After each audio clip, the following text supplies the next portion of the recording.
Independence is an opportunity to become free. It is not freedom.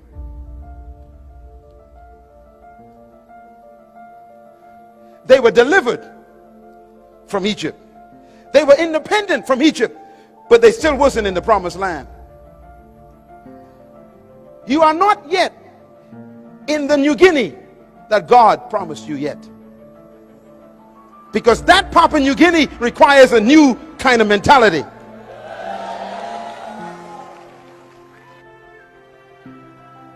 It's too hard to run your own country.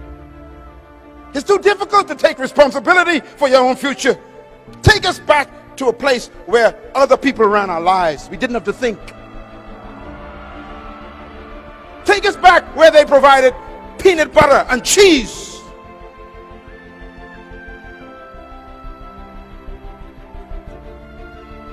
And God says, none of you will enter the promised land because you don't want to get rid of the Egypt thinking. So he led them for 30 years. Do you know why? Because 40 years is a generation. That means he kept them going in circles until he got what they were carrying. They were carrying the next generation. Joshua was not born in Egypt. He was born in the wilderness. Caleb was not born in Egypt. He was born in the wilderness. There are some people in this room who cannot make it to the promised land of the new Papua New Guinea. Why?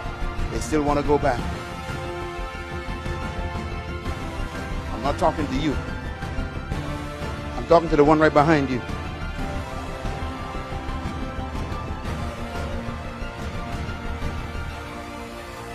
And this is why the young generation is the hope of Papua New Guinea. And I say to the older members of this great country, ask God to change your mind. Ask him to deliver you from the scent of oppression. Ask him to give you a miracle, not in your body, but in your mind. Because their mind kept them out of the promised land. How close are you to the true Papua New Guinea? Can you see it? Sitting in this room are some of the greatest leaders in the world. And I believe that with all my heart. You are an awesome leader, young woman. But you have to unlearn what you've been taught by history. You must be free from the Greek mentality and the Roman ideology. You must be set free from the spirit of colonization and believe that you can govern this country effectively by God's help. I beg you today to be delivered from Greek philosophy. Please go back and invest in those books, because until you get mentally free, you'll never make it to the new Papua New Guinea. Promised land is a beautiful one. I'm afraid for this country. This country has so much wealth in it now that we need true leaders to govern it. And that's why you're here today. Maybe God is preparing you to go into political life, to govern this country in the fear of God, intellectually stimulated by the truth about yourself, where you do not harm people for your own private ambition. And so Jesus was living in a colony ruled by people who oppressed and dominated humans. His disciples, which means students, he was trying to change their thinking, just like we're doing today. And one day they were sitting down just like this, and he heard them talking to each other. And they were arguing. Which one of us is the greatest? They must have been from Papua New Guinea. Always want to know who's in charge. Fighting over positions.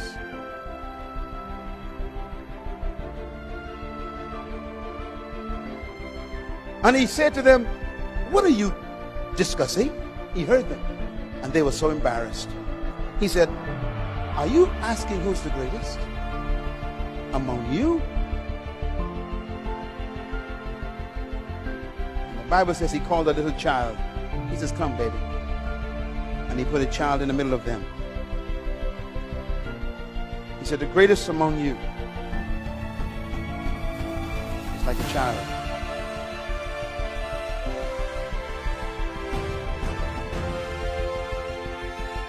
A child never desires power. Never be jealous of someone because you don't know what it costs them to get where they are. Can you drink the cup they drink? Leaders don't become jealous of other people's positions.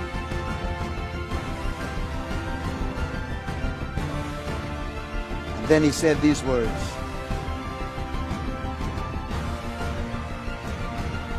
To sit on my right and my left is not mine to give.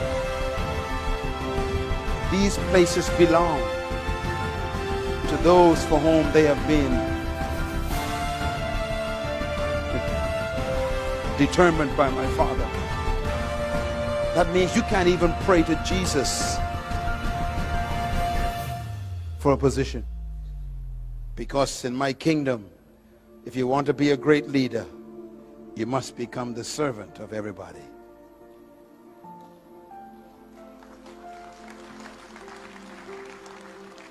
And that means true leaders serve their gift to everybody. It doesn't mean to become a subservient. It means to serve yourself to your generation, to give your gift to humanity. I'm doing that right now. This is my gift. My gift is training third world leaders. This is my gift. What is your gift? Because your gift is your area of leadership. That's why great leaders never seek followers. They seek to serve themselves to their generation. He ends the seminar with this statement. He says, just like the Son of Man did not come to be served, but to serve himself, a ransom for many.